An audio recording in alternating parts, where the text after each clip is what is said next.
All right, welcome back, folks. I am Tony Lopes, and I'm your host today, speaking with Jenn Drummond. And I'm super excited about this. I read her one sheet that she had sent over, and man, amazing stuff. And I really think it's going to help the listeners and the audience kind of think through things in a deeper way. So, Jen's a speaker, motivational speaker. She's a world record holder as a mountaineer, which I found fascinating. She's also an author of a book called Break Proof: Build Resilience and Achieve Your Life Goals. So that's awesome. And then she's also a coach for individuals and for businesses to achieve more. She's out there, she's empowering people, she's inspiring people, and just helping people achieve a life of significance. Welcome to the show. Did I miss anything in that intro? No, that was a great introduction. Thank you so much for having me here today. Yeah, this is going to be a fun conversation. You've done so much and you're continuing to do so much, and we can sit back and we can just kind of like watch the world go by and just kind of do our coaching and writing and different things. But we don't. We're out there. We're doing podcasts, we're creating videos, we're all over social media, helping people do more in their lives, achieve more in their lives. And so the big thing, it comes down to is our why. I have my why. I'm sure you have your why. And so if you could take us down the road of what is your why? Why do you do this? Because this is not easy. I take it from, for my audience, take it from a person who does this day in and day out. This is not easy for us. This can be work. So we do this out of love and trying to help people. But Jenn, if you could take us down the road of your why. Yeah, my why got solidified back in 2018 when I was in a car wreck that should have taken my life and didn't.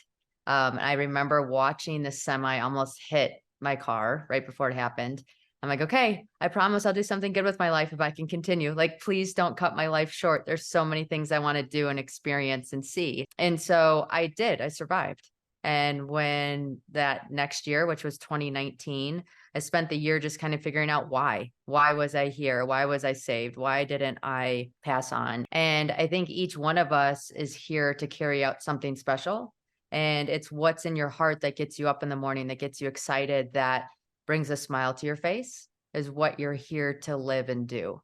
So I feel I was saved to remind people that we're not here forever and that whatever is in our heart, it's our duty to share that with the world.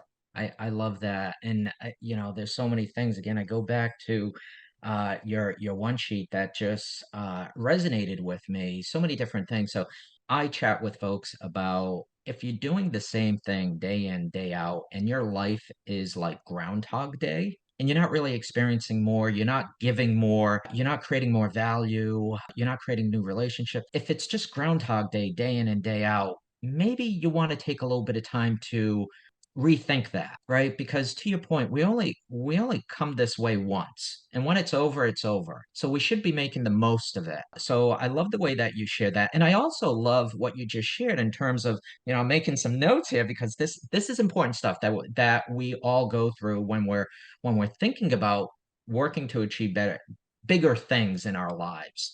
I know I certainly went through it. It took me a number of years to think through what is the next thing? What is the next big thing I want to help people with and have some personal growth in? You had mentioned it took you a year after the car crash, a year to figure that out. For me, it took me probably I'm going to say honestly, 2 to 4 years for me to figure that out. Honestly, that's an honest thing. I debated and wrestled with it for a long time.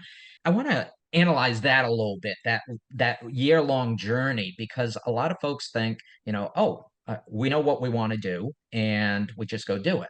And it's not like that. What was that year like for you? Yeah, I had definitely put my life on hold because I had kids. And so I was like, you know what? Once my kids get to college, then I'll start working on me again. But right now I'm just in the season of motherhood. And that was a story that I sold myself on, right? Like, no, I can do me and be a mom. And the car accident woke me up to this concept of and in our lives. And so I spent that year just really figuring out who I am again. Like, what color do I like? If you asked me to go out to dinner, what food would I want to order? What things do I want to see? And I really took the pressure off of myself from having to bring everything all the way home. Definitely before the accident, I was like, man, I don't want to take that on because I only knew how to do one level. Like, and that was bring it all the way home to the top, do number one, blah, blah, blah, blah, blah. And after that accident, I realized I don't have to do everything to the end. I can just try it and see it and experience it. And who cares if I'm good at it or not? Or who cares? Like, let's just figure out what feels good. And so I removed a lot of pressure that I put on myself and just allowed myself to experience life. And then I made this list of things that I wanted to see, do, and try before I died, because all of a sudden death was brought to the forefront. And it was like silly things. I want to taste pasta in Italy. I want to know what the ocean sunset looks like in Australia. Like, just things where all of a sudden this world becomes a playground and I can experience all of it, at least on paper. And then start, once everything gets on paper, I can start looking at it and say, okay, what does this look like in more detail? And so the interesting thing was in 2020, I was turning 40. So when I was turning 40, I looked at my list. I'm like, okay, what on my list do I want to do for my 40th birthday? And climb a mountain stood out because I thought, you know what? I'm not getting any younger. This will be easier the younger I am. And what a great way to launch this next decade of life. So I asked friends that were into mountaineering, if you could climb one mountain in the whole world, what would it be? And their general consensus was a mountain named Ama de Blanc, which I had never heard of. And they're like, it's the Paramount Pictures logo. So every time you go to a movie by Paramount, you can say, like, I climbed that mountain, and that's kind of cool. I'm like, perfect. It was located in Nepal, all the things. It checked a few boxes. So I'm like, okay, I'm going to climb Ama de Blanc. Well, COVID happened in the beginning of 2020. So I wasn't climbing anything. And I, in fact, became a homeschool teacher to my 7 children. And one day, one of my guys was struggling with his math homework. So I was doing that parent pep talk, right? Like, we do hard things. You've got this. Like, come on, buddy.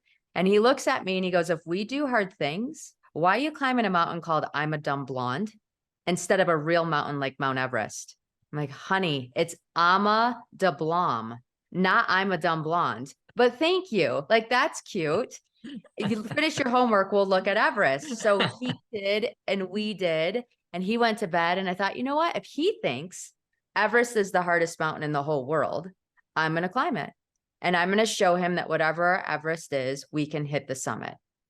So I call a coach. A coach is like, yes, I can get you ready. The coach sends me a book about becoming an uphill athlete. And the front of this book, there's a lady who got a Guinness World Record for doing something in the Alps. I was feeling pretty deflated as a homeschool teacher and a mother at this point. I told my coach, like, I could have done that and I'd be a cool mom because that's how my kids learned how to read. And he's like, I'll think of something. And then he came up with a record called the 7-Second Summits, which to me sounded like a tongue twister. And he's like, no, Jen, listen, it's the second highest point on each of the 7 continents.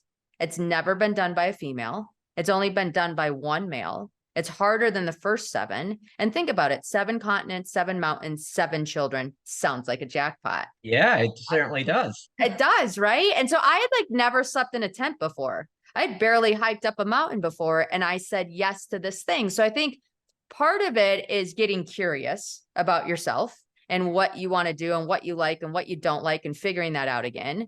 And then part of it is also allowing like the universe to kind of wink and giggle and throw something at you and say, oh, this sounds exciting. This sounds worthy of pursuit. Setting a world record as a mother of 7, as somebody who put herself on hold and now is saying, no, I'm going to do me and you and show the world that we can do all these things if we want to. It was worthy of pursuit. And so I stepped into that. So I think some of it is once you start down a path, doors open and things change. And some of it is just being curious enough to start on the path. Yeah, that's wild. It all starts with taking that moment. You almost like hit the pause button on any particular day, hour, minute in your life. Just hit the pause button, put your phone down, set all the distractions aside. Get out a piece of paper and a pen or pencil and make that list. Think what it is you want out of your life. Because had you never done that, had you never hit the pause button and say, what do I really want? This is Groundhog Day. Tomorrow's going to look like today. Next week is going to look like today. All I'm doing is reliving the same day, day after day after day.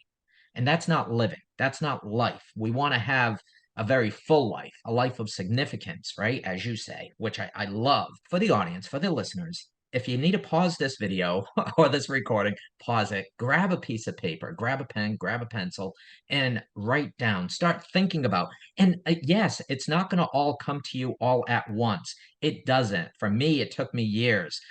For Jen, it took her a year to figure out what her life goals for the next decade, what that was going to look like.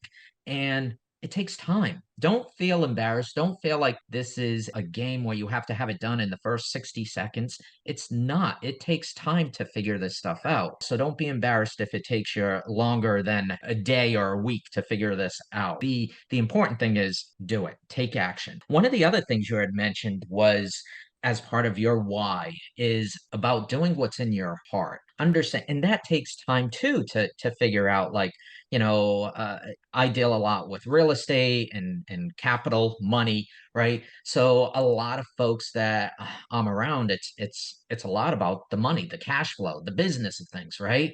It's not always about the money, right? We have to figure out what is the intention in our lives, in our heart, in our head. We have to live with intention, right? Not just materialistic things. And so it's about figuring what's in your heart, right? That intention that you want to give off. Whatever it is, right? There's no good or bad or right. So I just shared that in a different way for folks, who may resonate with what's in your heart a little differently, right? We want to live with a life of intention. So that's something I picked up on, because we're sharing the same concepts in our heads, and as we speak and as we coach folks, these are all common themes, right? So for the audience, for the listeners, this is, we want to bring tremendous value to you folks. This is what we talk about. This is what a lot of folks are seeking at higher levels, is trying to figure this out, and you're getting it here for free from us, because this is what we do. This is what we see. This is what people are asking us for. So I want to go on to talking about this concept that you created. It's very similar to something I think about and I share with folks, but you've labeled it as, and I love this, own your awesome, right? Which makes people think. So help me understand, help the viewers and the listeners understand this concept of own your awesome. Yeah. Just own who you are, right? Like, I think so often we're trying to fit into molds that we're not, or to appease standards that aren't even ours, that we're not questioning. I was a stay-at-home mom to 7 kids. I owned a business. I hired myself out of a job so that I could be a stay-at-home mom, because that's what I heard was the dream. All of a sudden, I'm this stay-at-home mom. Everybody goes to school all day long. And I'm like, I don't really love this. And I felt guilty and shame and like bad, that like I should be so grateful that I'm in this position to be able to do this thing.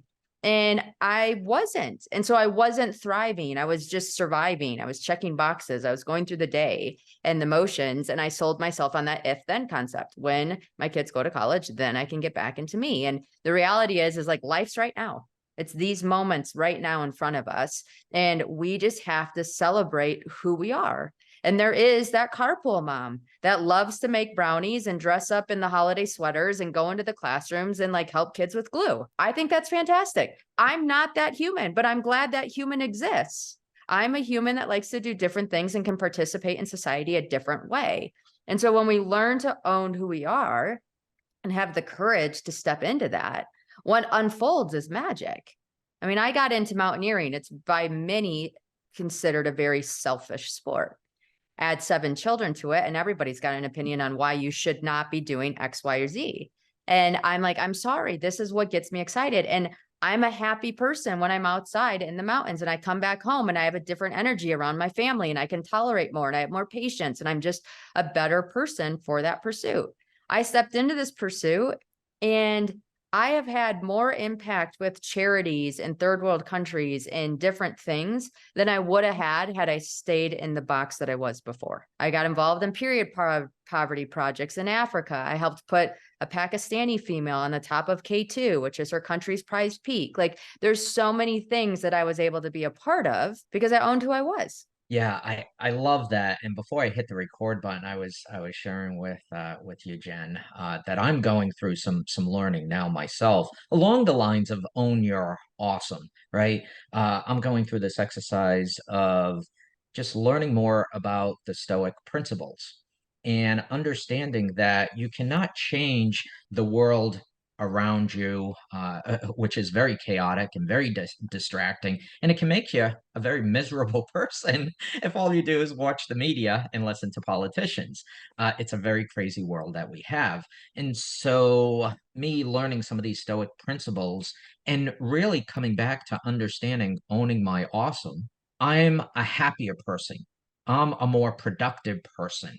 And some can, say, well, you should be doing something different or something more. But if what I'm doing makes me happy and makes me, I'm bringing value to the world, that's all goodness, right? And that's energy that I'm reflecting outward and creating change in other people's lives. So owning your awesome, I mean, that's huge to understand and to again reflect on. This stuff is not like, you know, oh, just give me the answers to the test, right? There's a lot of folks that I coach, that I chat with who just want the answer.